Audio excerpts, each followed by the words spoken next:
The date is March 31st, 1985. Madison Square Garden in New York City, a hallowed venue known for hosting some of the most iconic moments in entertainment history, is about to witness a pivotal event that will forever change the trajectory of professional wrestling.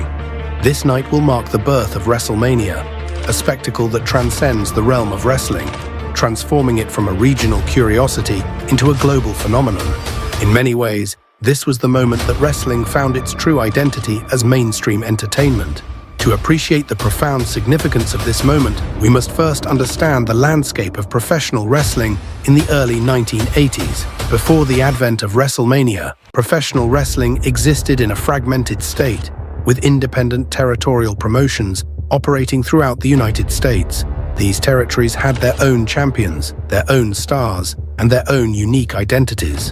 But within the mind of Vince McMahon, a revolutionary idea was brewing, one that would change the face of wrestling forever. He believed that wrestling was more than just a niche entertainment. It was an untapped cultural force that could captivate the masses, transcend geographic and cultural barriers, and become a staple of mainstream popular culture. The strategic groundwork for WrestleMania began long before the event itself. McMahon knew that to reach a broader audience, he had to appeal to not just wrestling fans, but also to the wider cultural zeitgeist. One of his most brilliant moves was his partnership with MTV, the music network that was revolutionizing pop culture. MTV had a massive young audience, and by aligning wrestling with the network's vibrant, energetic appeal, McMahon could introduce wrestling to an entirely new demographic. The groundwork was laid through two landmark wrestling specials, The Brawl to End It All in 1984 and The War to Settle the Score in 1985. These broadcasts were designed not just as wrestling matches, but as pop culture events in their own right. Wrestlers were no longer just athletes. They were characters with their own stories, rivalries, and personal stakes. This wasn't just about winning a match, it was about creating moments that would be etched into cultural memory for years to come. The star power assembled for WrestleMania was unprecedented. Legendary boxer Muhammad Ali served as the special guest referee, adding a layer of athletic legitimacy to the proceedings. Entertainer Liberace, known for his flamboyant style and widespread popularity, made a high-profile appearance to accompany the Rockettes, further blending the worlds of music, theater, and sports. Billy Martin, the fiery and beloved former manager of the New York Yankees, was enlisted to serve as the ring announcer. These cultural icons helped transform WrestleMania from a wrestling event into a multimedia spectacle that brought together the worlds of sports, entertainment, and pop culture in ways that had never been done before. In an era when wrestling was still often seen as a lowbrow form of entertainment, McMahon was positioning it as a legitimate mainstream cultural product. The event's 9 matches were each meticulously constructed to tell a compelling story, showcase the personalities and drama of the participants, and provide the audience with moments that would live on in their memories long after the final bell rang. The opening match between Tito Santana and the Executioner set the tone for the evening. While the match itself wasn't particularly long or complex, it was a strategic choice to kick things off with a solid, straightforward wrestling contest. Santana's victory, achieved through a figure-4 leglock, was a small but significant narrative statement. It signaled the beginning of WrestleMania, and in doing so, it helped create the feeling of anticipation for what was to come. Next came one of the most unforgettable moments in wrestling history: King Kong Bundy versus Special Delivery Jones. In a match that lasted a mere 9 seconds, Bundy decimated Jones with a ruthless avalanche splash, marking his dominance in the Federation and solidifying his reputation as a monster heel. This match wasn't about technical wrestling, it was about spectacle, power, and the larger-than-life personas that McMahon was working to cultivate. Bundy's sheer physicality and brutal efficiency in dismantling his opponent became the stuff of legend. The next contest saw Ricky the Dragon Steamboat face off against the up-and-coming Matt Bourne. Steamboat showcased his agility and technical prowess from the outset, quickly gaining the upper hand with a series of quick strikes and fluid transitions. However, Bourne, no slouch himself, managed to turn the tide with a sudden display of raw power, flipping Steamboat over his shoulder and driving him into the canvas with a devastating belly-to-belly suplex. But Steamboat, ever the resilient competitor, wasn't done yet. With his signature speed and precision, Steamboat soared through the air with a perfect flying crossbody. In a flash, he hooked Bourne's leg and secured the pin. Soon, two new challengers made their way to the ring. David Sammartino, the son of the legendary Bruno Sammartino, was accompanied by his father, who stood stoically by his side, a towering presence in the corner. On the other side, the brash Brutus the Barber Beefcake, flanked by his manager Johnny Valiant, a colorful and unpredictable figure. From the moment the bell rang, the action was a back-and-forth spectacle. Both men showcased their individual strengths, with David employing his speed and technical skill, while Beefcake relied on his brawn and unrelenting aggression. The turning point came when Beefcake, in a display of raw power, tossed David Sammartino out of the ring. As the younger Sammartino crashed to the floor, Valiant seized the moment, lifting him off the ground and slamming him mercilessly onto the unforgiving cement. Valiant wasn't done though. With a cold smirk, he shoved David back into the ring, setting the stage for more chaos. That's when Bruno, unwilling to watch his son suffer, exploded into action. He stormed into the ring, unleashing a furious assault on Valiant. The brawl quickly escalated as all four men became embroiled in a chaotic melee, and the match was declared a no contest. The first championship defense at WrestleMania saw the determined Junkyard Dog challenge the reigning Intercontinental Champion, Greg Valentine, who was accompanied by his notorious manager, Jimmy Hart. The match began with Junkyard Dog on the offensive, unleashing a barrage of headbutts and punches, but the tide shifted when Hart distracted the referee, causing Valentine to accidentally strike him while attempting to retaliate. In a moment of desperation, Valentine used the ropes for leverage during a pin, an illegal move that prompted Tito Santana to rush to the ring and alert the referee, leading to the match being restarted. Ultimately, Junkyard Dog secured a count-out victory when Valentine failed to re-enter the ring, though the title remained in Valentine's possession, as a count-out could not result in a title change. The Tag Team Championship match between the US Express of Mike Rotunda and Barry Windham against the team of Nikolai Volkov and the Iron Sheik was a masterstroke of storytelling. The international tensions of the Cold War were woven into the narrative, with the American team representing the pride of the United States, while the foreign heels embodied the political anxieties of the era. Volkov and the Sheik's victory was not just about winning a wrestling match, it was about playing into the Cold War narrative, which resonated deeply with the American public at the time. Andre the Giant's $15,000 body slam challenge against Big John Studd was a classic example of wrestling as myth-making. Andre, the 500-pound behemoth, was tasked with lifting the similarly imposing Studd in a match that was as much about physicality as it was about pride. The moment when Andre successfully body-slammed Studd was a dramatic culmination of weeks of storytelling. It wasn't just an athletic achievement, it was a symbolic victory for the character of Andre, the eighth wonder of the world. In perhaps one of the most groundbreaking moments of the night, Wendy Richter defended her women's championship against Leilani Kai, with Cyndi Lauper in her corner. This match wasn't just about athletic competition, it was about the growing representation of women in professional wrestling. Lauper's presence alongside Richter created a unique partnership that not only made waves in the wrestling world, but also demonstrated the shifting dynamics of gender in the entertainment industry.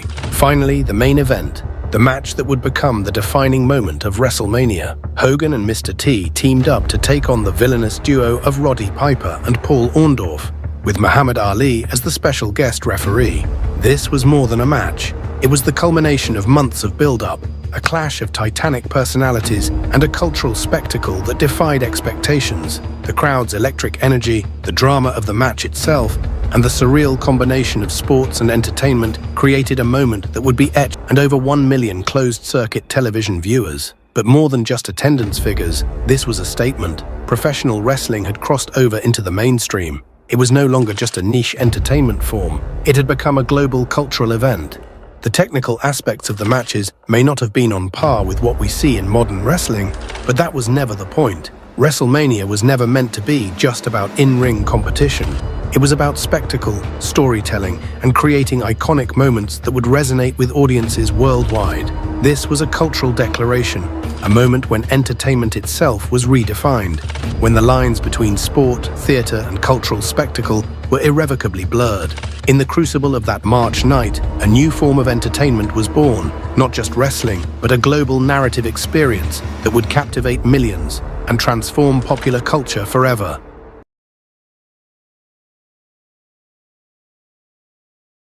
The date is April 7th, 1986. The crowd roars as the steel cage descends from the rafters of the Los Angeles Memorial Sports Arena. Inside stands the indomitable Hulk Hogan, his ribs heavily taped, a physical testament to the brutality inflicted upon him just weeks prior. Across the ring, a mountain of a man, King Kong Bundy, 6'4", 450 pounds of raw intimidation, his pale, hairless frame illuminated by the arena lights, creating an almost mythological visage of wrestling villainy. Bobby the Brain Heenan, Bundy's manager, paces anxiously outside the cage, his eyes glinting with calculated malice. The World Wrestling Federation Heavyweight Championship hangs in the balance, but more than that, this is about vengeance, resilience, and the culmination of professional wrestling's most ambitious spectacle to date. The referee signals for the bell. In an instant, Bundy lunges forward, targeting Hogan's injured midsection. His massive hands tear away at the champion's protective taping, exposing the vulnerability beneath. The crowd gasps collectively, their hero laid bare before the onslaught. But something stirs within Hogan, that ineffable quality that has defined his meteoric rise. He fights back with desperate ferocity, grabbing Bundy's head and driving it into the unforgiving steel mesh of the cage. Blood trickles down the big man's forehead, a crimson contrast against his alabaster skin. What unfolded next would cement WrestleMania as not merely an event, but an institution in American popular culture. A transformation that began precisely 1 year earlier, but required this ambitious, unprecedented format to fully crystallize. WrestleMania 2 represented a fascinating evolutionary leap in the conceptualization of pay-per-view entertainment. Rather than confining the spectacle to a single venue, WWF chairman Vince McMahon orchestrated a logistical marvel.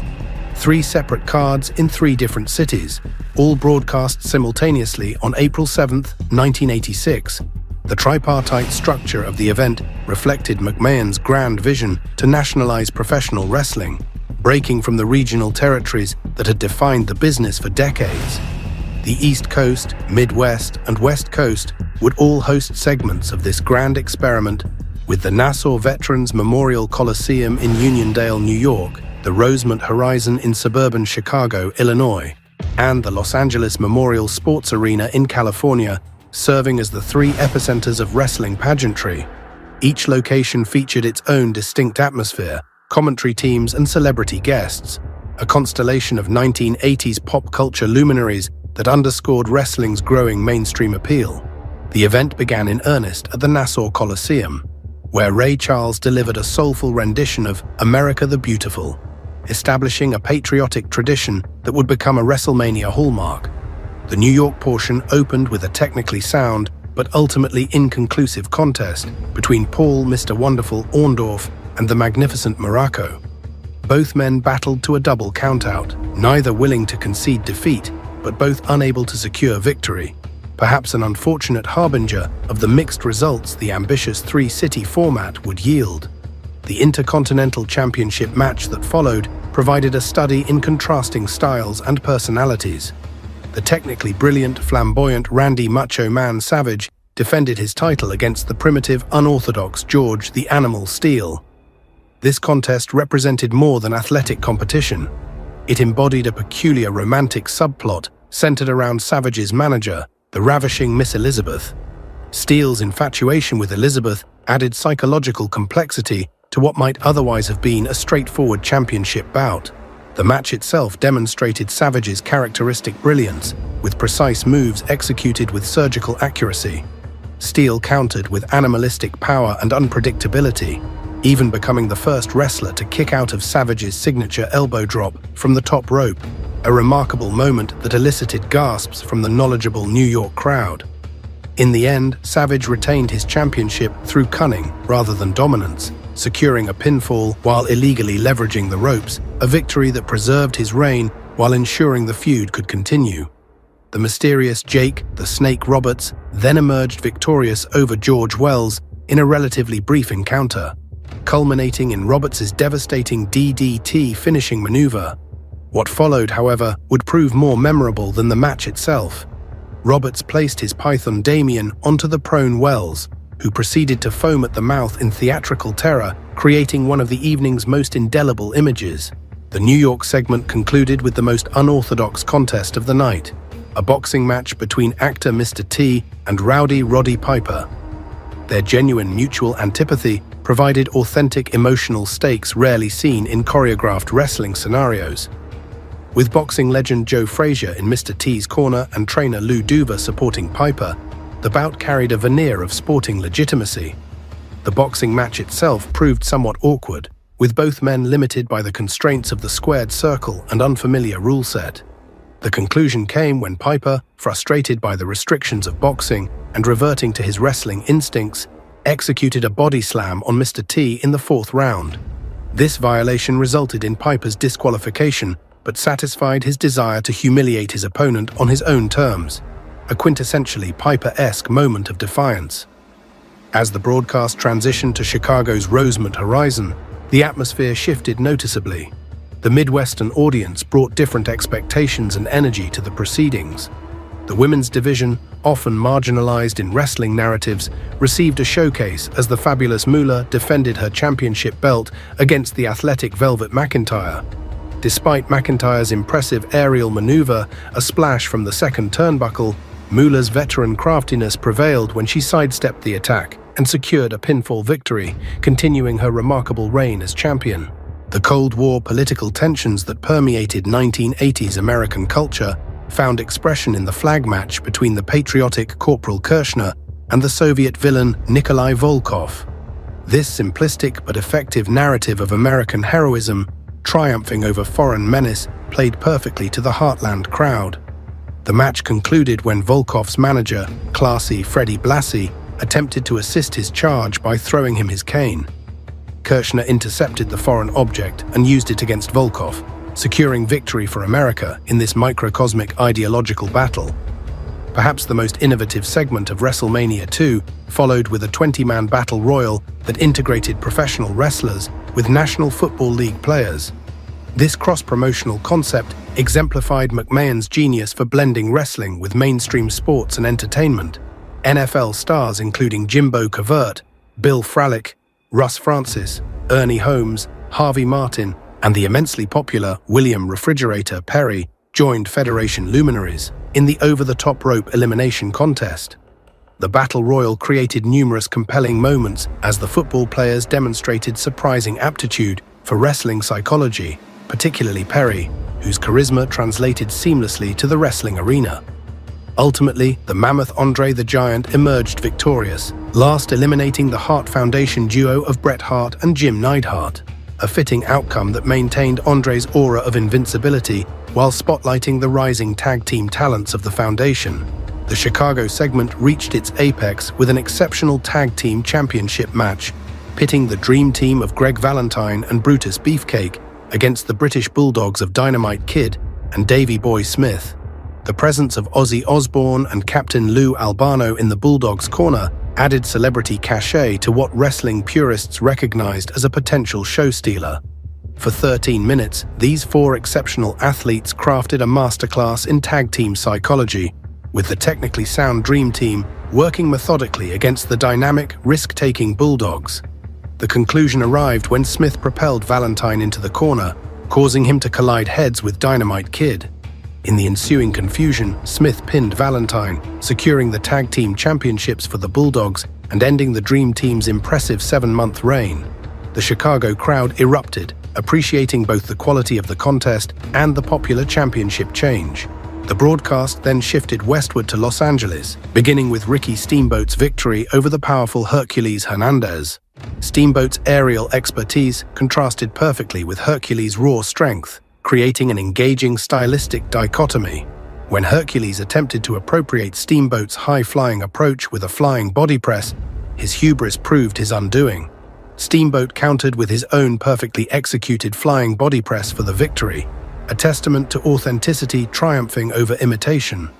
The flamboyant Adrian Adonis, accompanied by manager Jimmy Hart, then secured a victory over the massive Uncle Elmer with a diving headbutt. This brief encounter served primarily as a showcase for Adonis's evolving and controversial, adorable persona, rather than as a competitive athletic contest.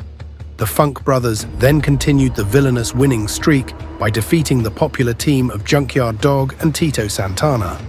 The match exemplified the Funk's mastery of rule-breaking tactics, as Hoss distracted the referee, allowing Jimmy Hart to pass his megaphone to Terry, who used it as a weapon against Junkyard Dog before pinning him for the victory. Finally, the Los Angeles segment, and WrestleMania 2 itself, culminated in the steel cage match between WWF champion Hulk Hogan and the monstrous King Kong Bundy. This contest represented the resolution of a feud ignited weeks earlier on Saturday night's main event, where Bundy had executed a devastating avalanche attack that left Hogan with kayfabe injured ribs. The champion's vulnerability added narrative texture to what might otherwise have been a predictable title defense. Inside the unforgiving steel structure, Bundy targeted Hogan's injured midsection with methodical brutality, removing the champion's protective tape to expose the vulnerability beneath. When Bundy executed his avalanche and splashed his massive frame onto Hogan, the championship seemed destined to change hands. Yet, in quintessential Hogan fashion, the champion hulked up, entering that transcendent state of impervious determination that had become his trademark. The metamorphosis electrified the Los Angeles crowd as Hogan hit a power slam on the 450-pound behemoth, followed by his legendary leg drop. Rather than attempting a pinfall, Hogan opted for the cage match's alternate victory condition, escape. As he ascended the steel mesh, Bundy caught his legs in desperate resistance. A final kick freed Hogan, allowing him to climb over the top and drop to the floor, retaining his championship and concluding the most ambitious presentation in professional wrestling history. The aftermath provided a satisfying coda as Hogan caught Bobby Heenan inside the cage.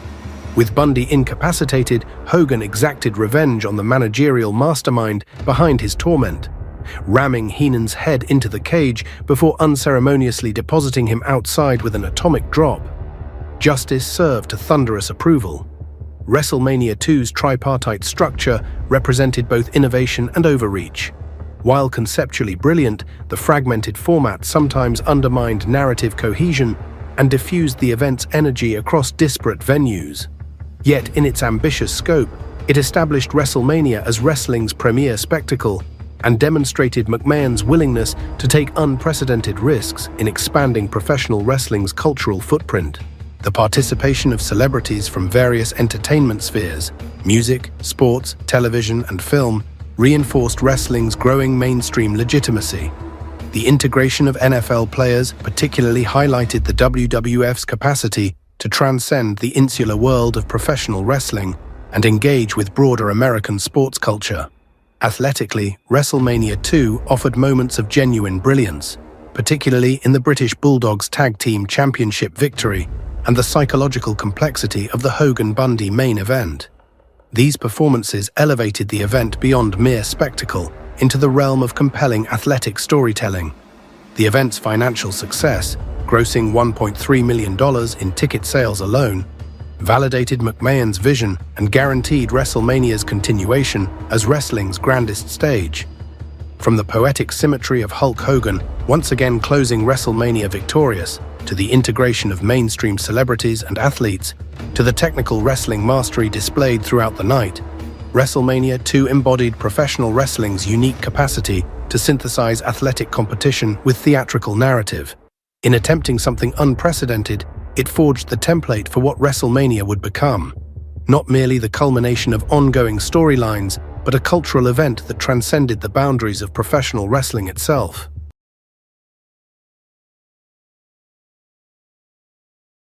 The date is March 29, 1987. At the Pontiac Silverdome in Michigan, 78,000 souls collectively hold their breath as two titans face each other in the ring.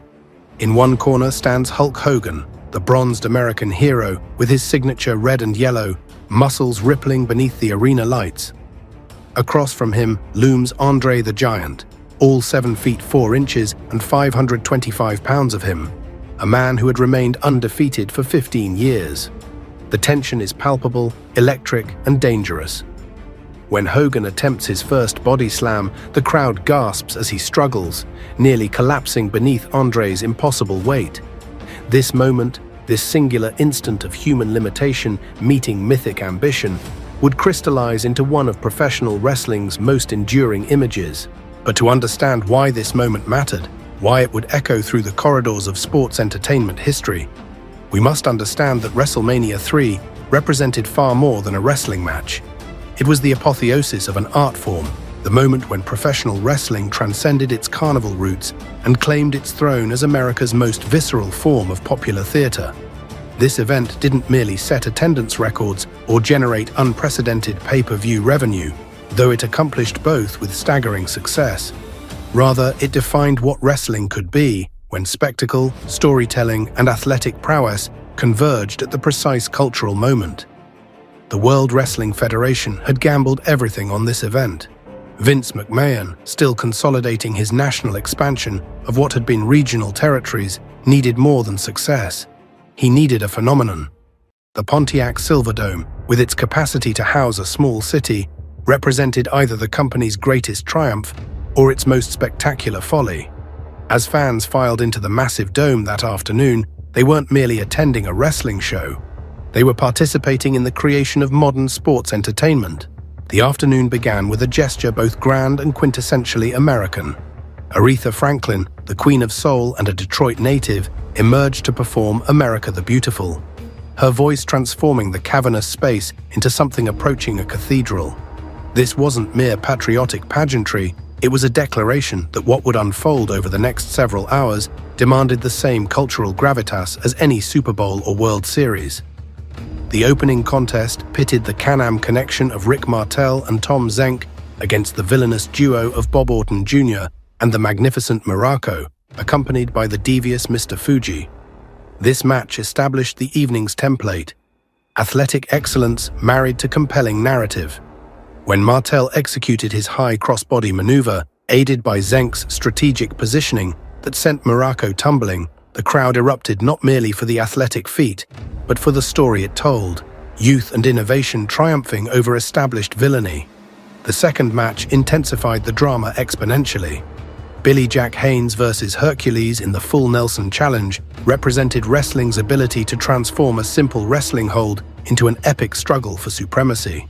Both men claimed mastery of the Full Nelson submission hold, and their battle for technical dominance evolved into something approaching Greek tragedy. When both men were counted out, while Haynes had Hercules locked in the hold outside the ring, it seemed anticlimactic. Until Bobby Heenan's post-match assault on Haynes and Hercules' brutal chain attack transformed disappointment into outrage, leaving Haynes bloodied and the crowd baying for revenge. The mixed tag team match that followed provided calculated comic relief while maintaining the event's momentum. King Kong Bundy, the mountainous walking condominium, teamed with Lord Littlebrook and Little Tokyo against Hillbilly Jim, Haiti Kid, and Little Beaver. The stipulation that standard-sized wrestlers could not attack the little people created an inherent tension that exploded when Bundy, frustrated by Little Beaver's taunts, violated this sacred rule. His assault on the diminutive competitor drew genuine heat from the audience, proving that even comedy matches could generate authentic emotion when properly constructed. Harley Race versus Junkyard Dog in the Loser Must Bow match exemplified wrestling's unique ability to blend athletic competition with social commentary. Race, styling himself as wrestling royalty, complete with crown and robe, represented old-world elitism. Junkyard Dog, the charismatic favorite from Louisiana, embodied populist resistance to self-appointed aristocracy. When Race secured victory through Heenan's interference, forcing JYD to bow, the stipulation seemed to reinforce wrestling's occasional cruelty, until JYD's post-match chair shot and theft of Race's royal accoutrements provided cathartic rebellion against unjust authority. The Dream Team's encounter with the fabulous Rougeau brothers introduced the evening's first significant subplot regarding team dissolution. Brutus Beefcake and Greg Valentine, despite their victory aided by Dino Bravo's interference, could barely contain their mutual animosity. Their post-match abandonment of Beefcake foreshadowed the evening's later developments, demonstrating wrestling's sophisticated approach to long-term storytelling.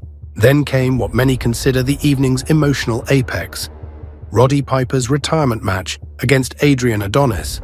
The stipulation, hair versus hair with Piper's career on the line, heightened stakes already elevated by personal animosity. Adonis had usurped Piper's beloved Piper's Pit segment with his own flower shop, and their conflict represented more than professional rivalry. It was a battle for identity, legacy, and respect. When Brutus Beefcake emerged to revive the seemingly defeated Piper, enabling his victory, the Silverdome erupted. Beefcake's subsequent shearing of Adonis's bleached locks while Piper restrained Jimmy Hart created an image of poetic justice that resonated far beyond the arena. Next came the six-man tag team match, pitting the Hart Foundation and Danny Davis against the British Bulldogs and Tito Santana. Davis, the corrupt referee whose biased officiating had cost both the Bulldogs and Santana their championships, now faced his victims as an active competitor. Despite the babyface's superior teamwork and multiple near falls, Davis's underhanded tactics, culminating in his megaphone assault on Davey Boy Smith, secured victory for the heels. Butch Reed's victory over Coco B. Ware, achieved through typical heel chicanery, seemed inconsequential until Tito Santana's post-match rescue of Ware from Slick's assault. This brief sequence connected multiple storylines, proving that even seemingly isolated matches contributed to the evening's larger narrative tapestry. The Intercontinental Championship match between Randy Savage and Ricky Steamboat represented technical wrestling at its absolute zenith. For nearly 15 minutes, these two perfectionists crafted a match so flawlessly executed that it redefined expectations for in-ring performance. Savage, the paranoid champion accompanied by the angelic Miss Elizabeth, had months earlier crushed Steamboat's larynx with the ring bell, silencing the popular challenger. Steamboat's quest for revenge, aided by George the Animal Steele's obsession with Elizabeth, created multiple narrative layers. When Steamboat reversed Savage's scoop slam attempt into a small package for the victory, becoming the new Intercontinental Champion, the Silverdome witnessed not just a title change, but the culmination of wrestling as performance art. Jake Roberts versus the Honky Tonk Man, featuring Alice Cooper in Roberts' corner, demonstrated wrestling's ability to incorporate mainstream celebrities without sacrificing credibility. When Jimmy Hart's interference enabled Honky's tainted victory, Roberts' post-match Python assault on Hart, assisted by the rock legend Cooper, created a surreal tableau that could exist nowhere but professional wrestling. Gene Okerlund's announcement of the official attendance of over 93,000, though later revealed to be inflated, added historical weight to the proceedings. Even at the more accurate 78,000, this represented wrestling's largest gathering, proof of its emergence as a mainstream entertainment juggernaut. The penultimate match saw the Iron Sheik and Nikolai Volkov face the Killer Bees, but the real story emerged from Jim Duggan's interference. Duggan's interruption of Volkov's Soviet national anthem, wielding his 2x4 adorned with an American flag, transformed a standard tag match into a Cold War allegory. His subsequent assault on Sheik, though resulting in the heel's disqualification victory, provided patriotic catharsis for the American audience. Finally, the main event arrived. Bob Uecker's introduction as guest ring announcer and Mary Hart's presence as guest timekeeper elevated the match's celebrity quotient. But once the bell rang, all extraneous elements faded before the primal confrontation between Hogan and Andre. The champion's early slam attempt, resulting in Andre's near fall, created immediate doubt about Hogan's invincibility. For several minutes, Andre dominated, using his impossible size and strength to systematically dismantle the champion. But wrestling's greatest moments arrive when physical reality yields to narrative necessity. When Hogan finally hulked up, that inexplicable surge of adrenaline and determination that defined his character, and successfully slammed the giant, the Silverdome erupted with seismic force. Hogan's subsequent leg drop and 3 count didn't merely retain his championship, it created wrestling's most enduring moment.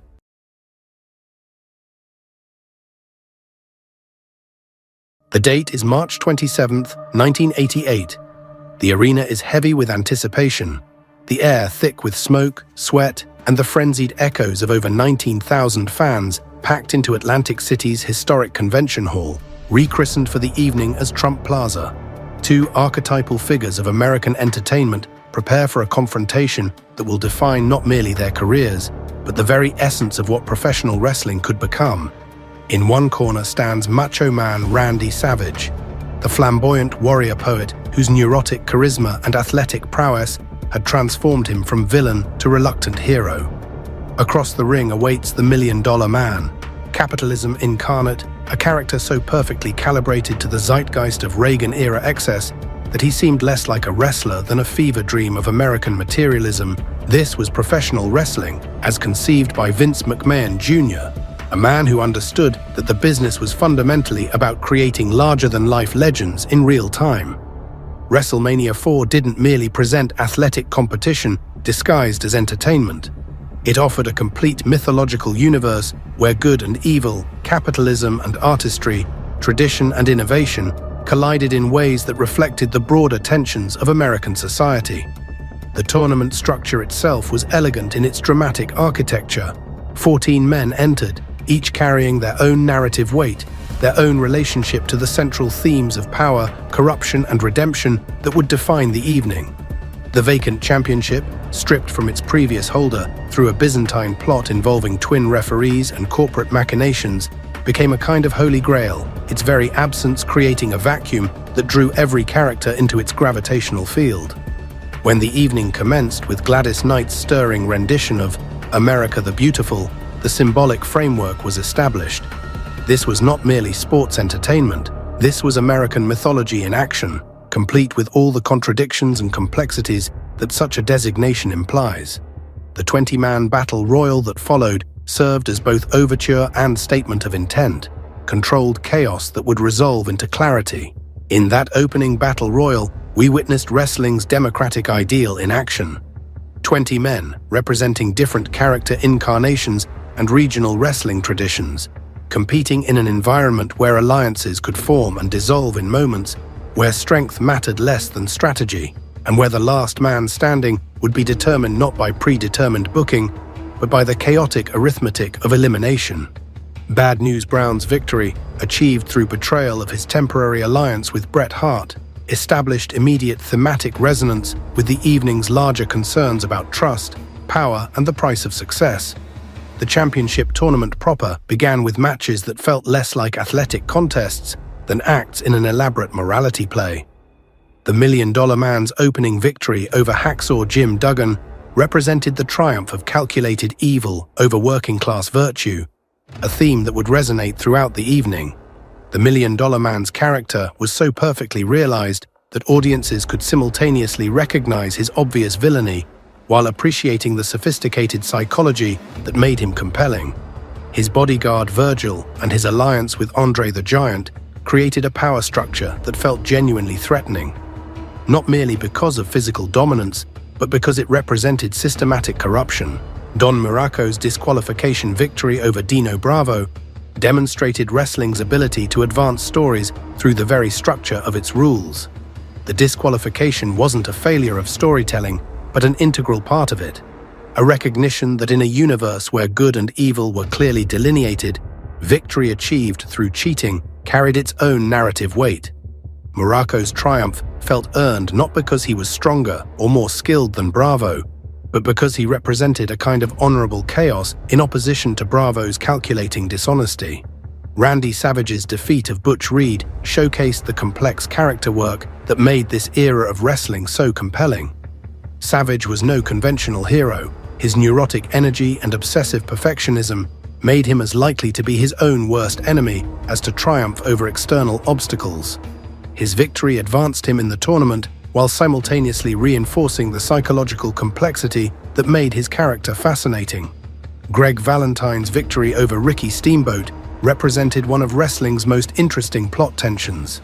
Steamboat embodied pure technical excellence and traditional babyface virtues, while Valentine represented a more ruthless pragmatism. Valentine's victory suggested that in this particular universe, at this particular moment, technical perfection alone was insufficient against strategic brutality. The one-man gang's victory over Bam Bam Bigelow continued this theme, pitting raw power against agile athleticism. The gang's triumph, aided by his manager Slick, reinforced the evening's suggestion that individual excellence, no matter how impressive, could be overcome by systematic preparation and organizational support. The time limit draw between Rick Rude and Jake Roberts led to both men being eliminated from the tournament, not through defeat, but through their inability to decisively defeat each other. A recognition that some conflicts exist in such perfect balance that resolution becomes impossible. The Ultimate Warrior's victory over Hercules in the first intermission match provided a fascinating study in contrasts. Both men represented different aspects of the archetypal strongman, but where Hercules embodied classical power, strength as an extension of discipline and training, the warrior represented something more primal and unpredictable. Their match resolved not through clear dominance, but through a moment of technical complexity that saw both men briefly pinned before the warrior's shoulder rose just soon enough to claim victory. The quarterfinals began with what should have been the evening's climactic match, Hulk Hogan versus Andre the Giant. Instead, we witnessed something far more interesting, a double disqualification that removed both men from tournament contention. The match recognized that some conflicts are too large, too symbolically fraught, to be resolved within conventional competitive structure. Hogan and Andre's mutual destruction cleared the stage for other stories to unfold, while simultaneously reinforcing their status as figures too powerful to be contained by ordinary rules. The $1 Million Man's victory over Don Muraco in the second quarterfinal felt almost perfunctory by comparison, yet it served its narrative purpose perfectly. He advanced not through superior character or more compelling story, but through the systematic elimination of obstacles. Exactly the kind of victory one would expect from a character who represented pure capitalist efficiency. Randy Savage's defeat of Greg Valentine in the third quarterfinal demonstrated his psychological evolution throughout the evening. Each victory seemed to build not merely his confidence, but his connection to the audience. The same neurotic energy that might have been his weakness was becoming his strength, his manic perfectionism transforming from liability to asset. The Intercontinental Championship match between Brutus Beefcake and the Honky Tonk Man during the second intermission provided a masterclass in character-driven storytelling. Beefcake's transformation from villainous pretty boy to beloved everyman hero represented wrestling's ability to execute complex character development over extended periods. His loss by disqualification, a victory in every way except the only one that mattered, created the kind of emotional investment that elevated wrestling beyond simple athletic competition. The six-man tag team match featuring the British Bulldogs and Coco B. Ware against the Islanders and Bobby Heenan offered a different kind of entertainment entirely. Where other matches focused on individual character development or symbolic conflict, this provided pure spectacle, controlled chaos that showcased wrestling's ability to present multiple simultaneous narratives while building toward a satisfying resolution. Randy Savage's semi-final victory over One Man Gang represented perhaps his most psychologically complex performance of the evening. Facing an opponent whose physical advantages were overwhelming, Savage had to dig deeper into his own reserves of cunning and determination. The one-man gang's disqualification for using a foreign object wasn't just a plot convenience, but a recognition that Savage's greatest victories came not through overpowering opponents, but through exposing their fundamental dishonesty. The Tag Team Championship match between Strikeforce and Demolition showcased wrestling's ability to present compelling competition between clearly defined character archetypes, while advancing longer-term storylines about power, corruption, and the price of success. Demolition's victory represented the triumph of systematic brutality over individual excellence, a theme that resonated throughout the evening. By the time Randy Savage and Ted DiBiase met in the tournament finals, the evening's thematic architecture had been fully established. This wasn't simply a match between two wrestlers, it was the culmination of every narrative thread that had been woven throughout the night. Savage represented artistic perfectionism, individual excellence elevated by neurotic intensity. The $1 Million Man embodied corrupt capitalism, success achieved through careful resource management and strategic alliance. The match itself unfolded like a perfectly choreographed dance between opposing philosophies. The $1 Million Man controlled much of the early action through calculated aggression, while Savage's moments of dominance came through bursts of creative intensity. When the $1 Million Man applied his $1 Million Dream submission hold, it felt like more than a wrestling move. It was the literal manifestation of economic pressure, the way that systematic wealth could strangle individual artistic expression. Elizabeth's decision to retrieve Hulk Hogan from backstage represented more than simple plot mechanics. It symbolized the moment when individual excellence required community support to overcome systematic oppression. Hogan's interference with the steel chair wasn't cheating.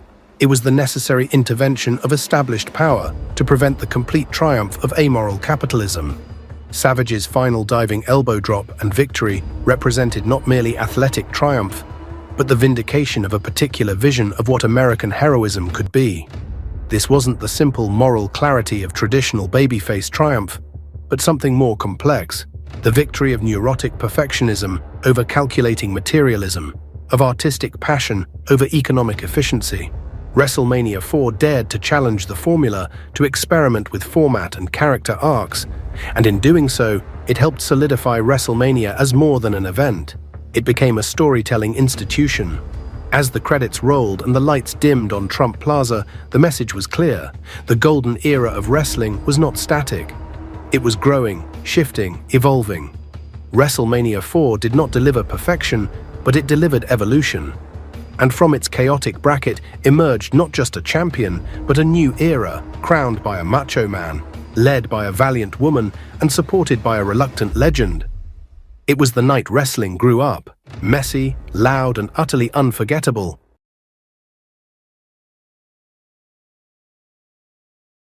The date is April 2nd, 1989, and inside the Atlantic City Convention Hall, two titans of sports entertainment are about to collide in what will become one of the most emotionally charged main events in wrestling history. The air crackles with anticipation as 19,000 fans await the explosion of the mega powers, a friendship forged in mutual respect, but destined to crumble under the weight of ego, jealousy, and the intoxicating allure of championship gold.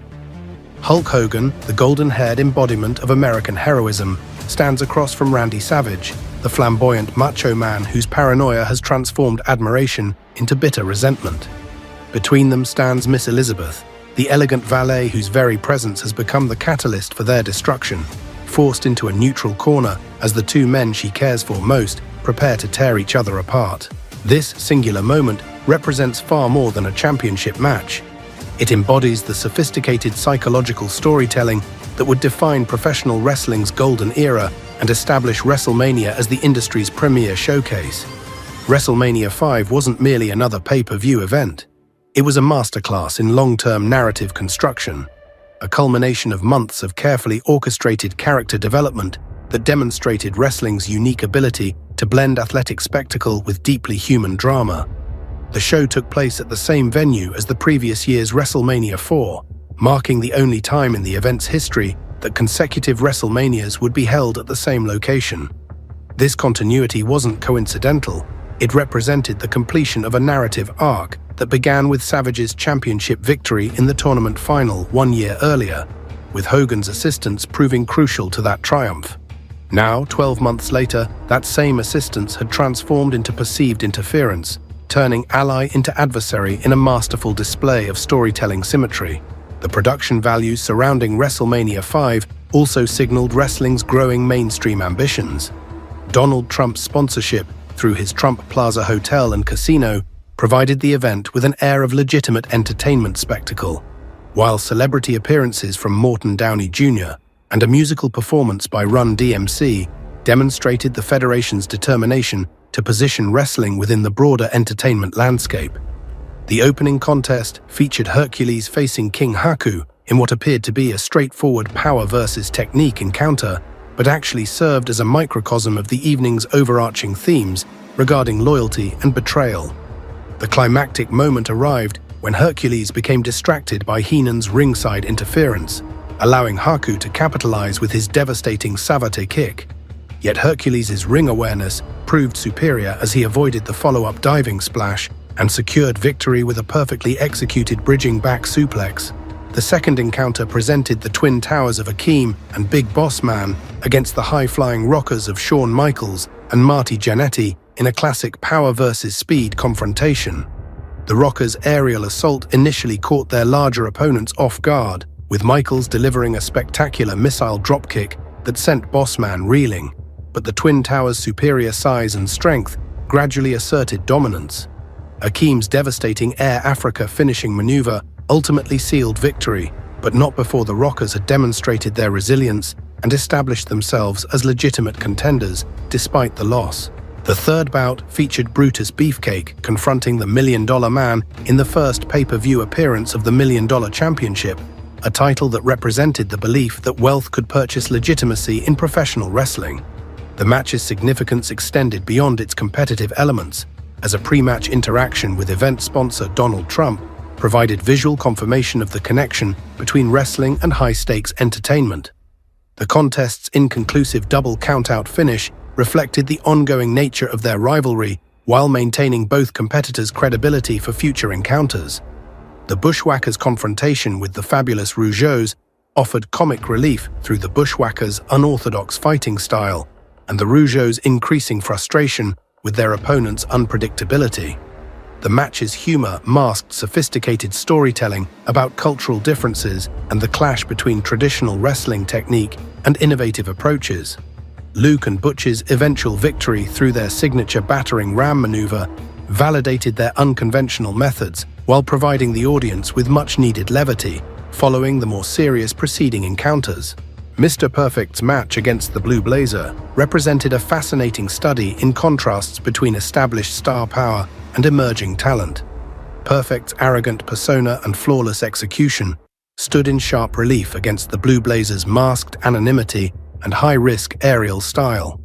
The match's brief duration allowed both competitors to showcase their distinctive abilities without overstaying their welcome, culminating in Perfect's Perfectplex victory that maintained his undefeated streak while establishing the Blue Blazer as a credible threat for future programming. Dino Bravo's contest against Ronnie Garvin exemplified the Federation's international flavor, with Canada's self-proclaimed strongest man facing off against a grizzled veteran known for his toughness and technical skill. Bravo's power-based offense dominated the early exchanges, but Garvin's experience and craftiness kept him competitive throughout, creating a compelling narrative about youth versus experience and raw strength versus technical knowledge. Bravo's eventual victory via sidewalk slam maintained his monster heel credibility, while showcasing Garvin's resilience in defeat. The Brainbusters' victory over Strikeforce in their tag team encounter provided one of the evening's most shocking moments through Rick Martel's unexpected heel turn. The match appeared to follow conventional tag team psychology until Tito Santana's accidental collision with his partner created the opening for betrayal. Martel's decision to abandon his longtime partner at the crucial moment demonstrated the fragility of partnerships in professional wrestling and established a new storyline direction that would resonate for months to come. The Brainbusters' subsequent Spike Piledriver and victory served to legitimize their status as premier contenders while destroying one of the Federation's most beloved tag teams. Jake Roberts' encounter with Andre the Giant, with Big John Studd serving as special guest referee, represented the culmination of a psychologically complex storyline built around Andre's fear of snakes. Studd's conflicted position as referee added another layer of complexity as his longtime rivalry with Andre created questions about his impartiality. Andre's eventual disqualification for attacking the referee provided a satisfying conclusion that maintained Roberts' heroic status while preserving Andre's monstrous credibility. The Hart Foundation's victory over Greg Valentine and the Honky Tonk Man showcased the rising prominence of Bret Hart and Jim Neidhart, while providing resolution to multiple ongoing storylines. The match's finish, featuring Hart's use of Jimmy Hart's megaphone to knock out the Honky Tonk Man, demonstrated the importance of opportunism and quick thinking in professional wrestling while advancing the Hart Foundation toward eventual championship contention. The Ultimate Warrior's shocking loss of the Intercontinental Championship to Rick Rude represented one of the evening's most significant title changes and demonstrated the Federation's willingness to surprise its audience with unexpected results. Rude's victory, achieved through Bobby Heenan's interference, established him as a legitimate main event threat while ending Warrior's remarkable undefeated streak. The match's dramatic finish epitomized the best qualities of professional wrestling, combining genuine athletic competition with compelling storytelling. Jim Duggan's double disqualification with Bad News Brown provided hard-hitting action while advancing both competitors' blue-collar hero and cynical villain personas respectively. The match's inconclusive finish maintained both men's credibility while setting up future encounters, demonstrating the Federation's skill at using seemingly minor matches to advance longer-term storylines. The main event between Hulk Hogan and Randy Savage for the World Heavyweight Championship represented the evening's emotional and dramatic climax, bringing months of storytelling to its inevitable conclusion.